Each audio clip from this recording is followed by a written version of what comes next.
Hello, everyone. I'd like to welcome you. My name is Craig Fulton. I'm an advisor at Evergreen, and my job is to make sure you get the most value out of your business, but are also ready for that next stage in your business.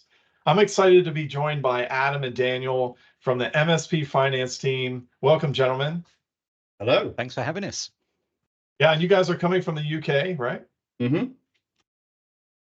And recently, you met with one of my colleagues, Sydney Hockett, VP of M&A, an incredible leader in the industry out there, making dreams come true for a lot of people. Talk me through how you all met and how we ended up where we are right now.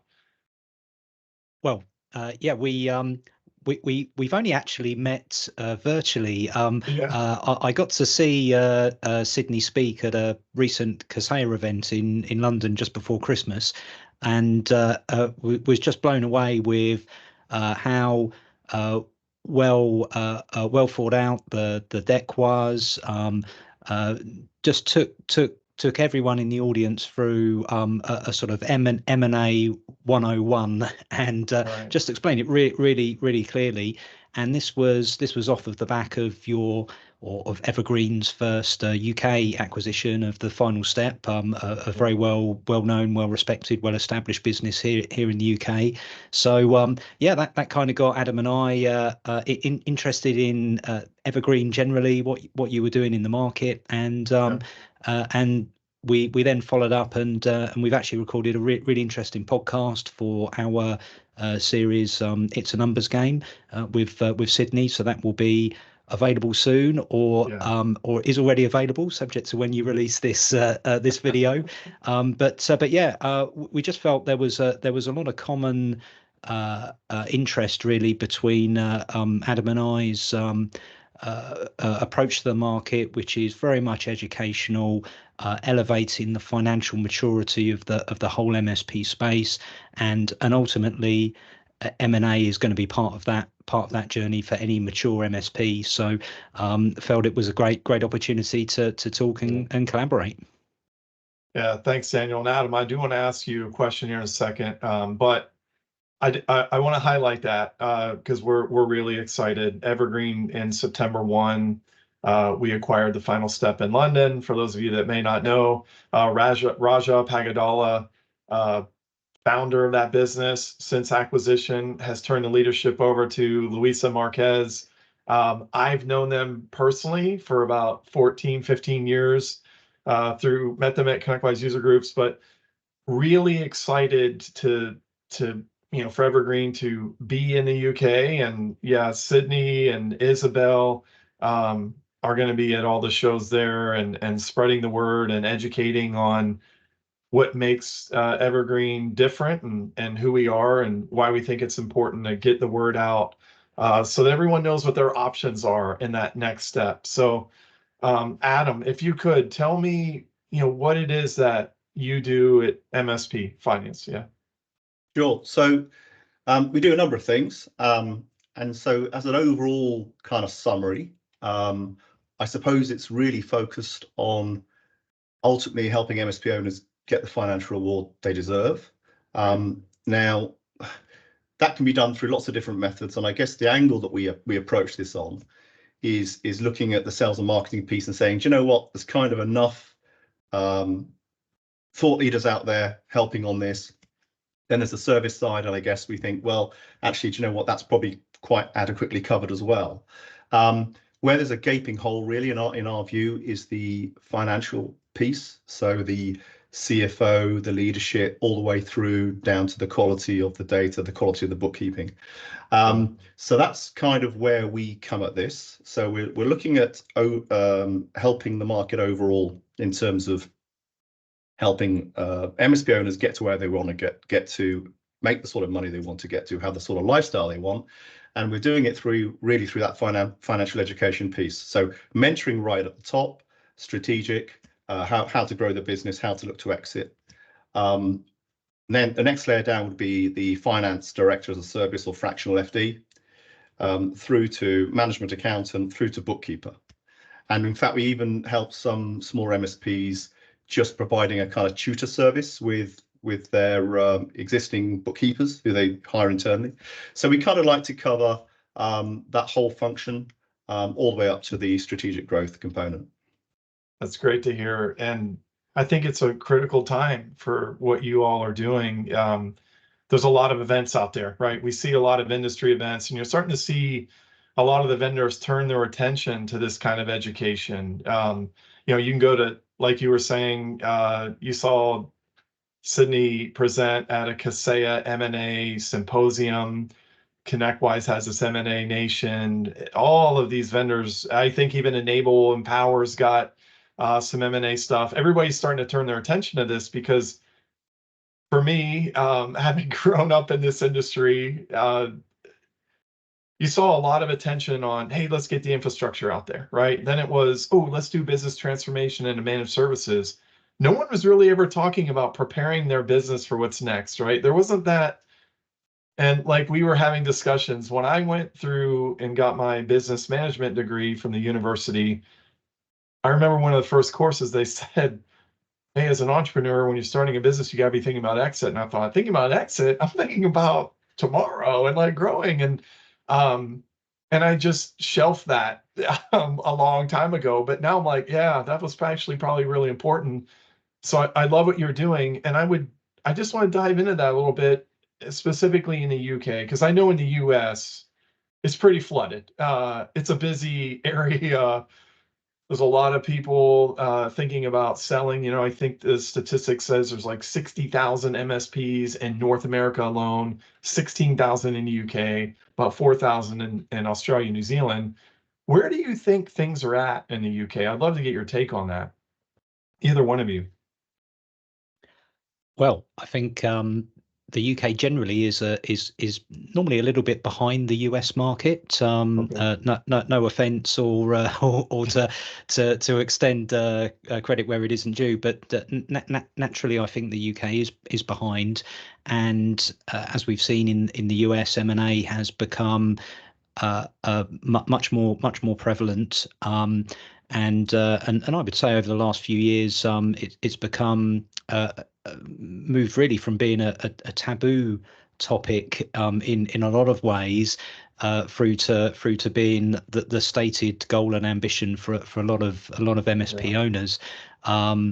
And actually, I think we're almost at a point where we're creating a critical mass for a continuous M&A cycle, because every business that gets acquired creates change in the client base, in the staff of the business.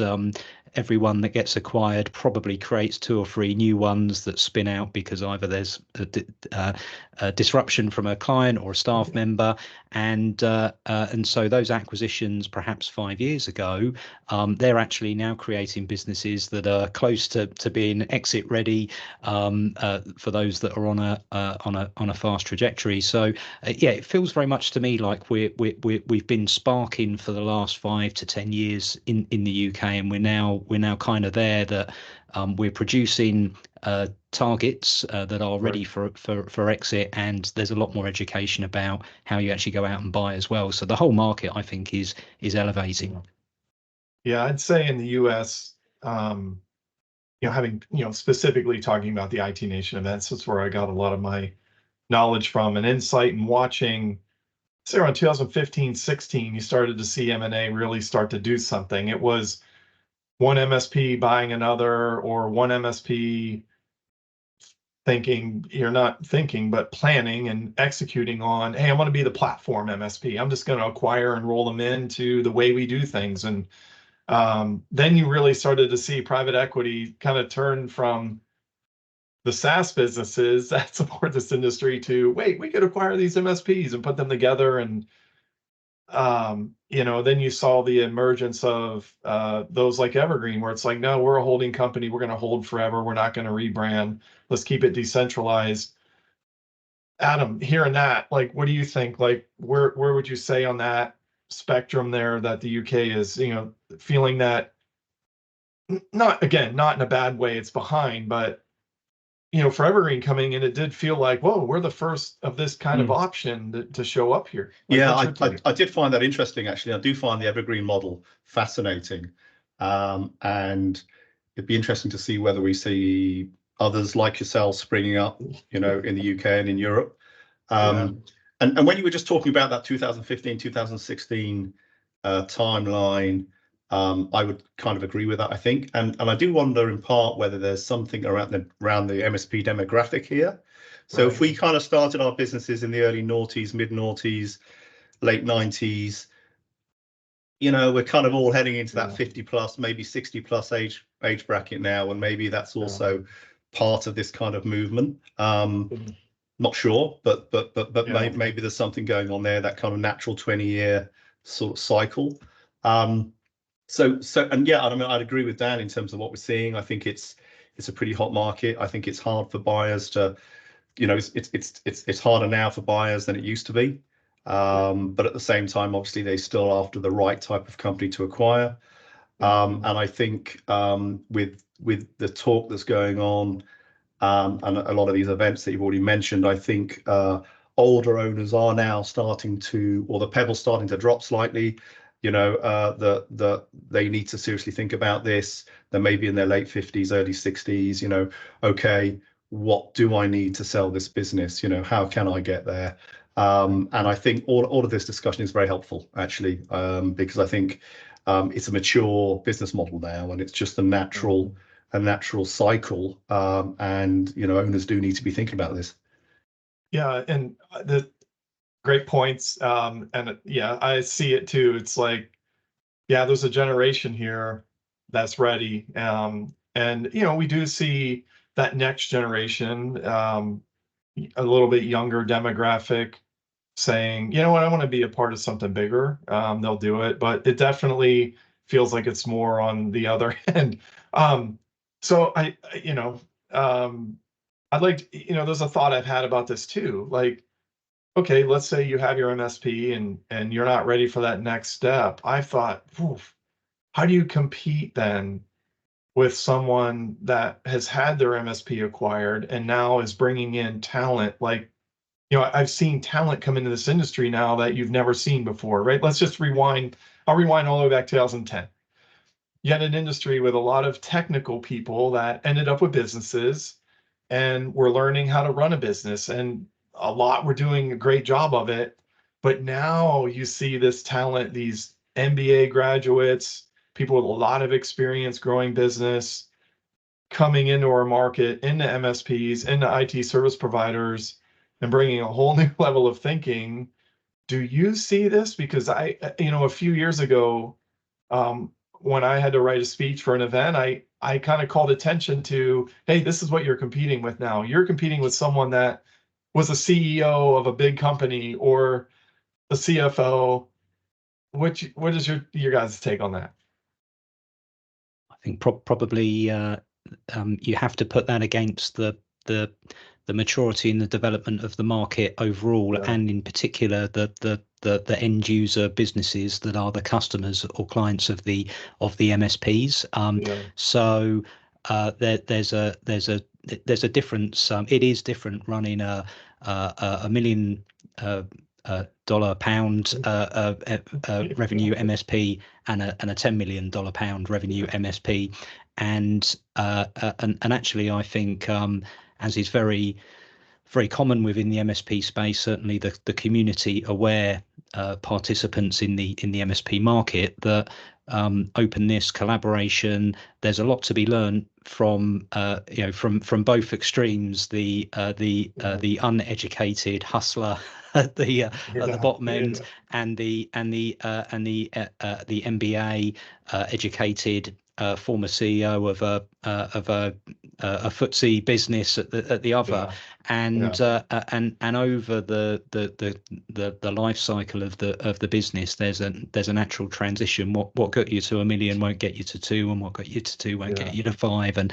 so actually I think it's just probably our and I consider myself in that sort of the sort of SME end of the market, as that's where the majority of my career has been. I think we're now a lot more attractive to big business, because the business model has evolved from time and materials in the tens, the noughties and tens, through to the recurring revenue model that now has become the sort of standard, and is probably what likens us to those SaaS businesses that you mentioned were, you know, the glistening target for private equity historically.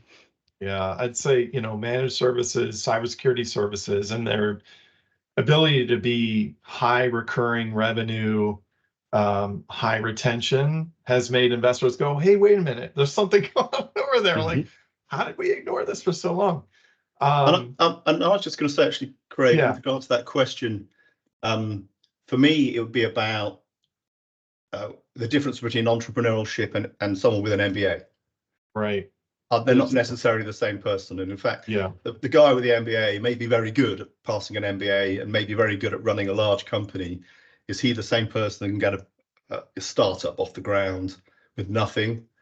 You know, go out there, hustle, get some clients on board, look after staff, know how to, you know, work at that base level.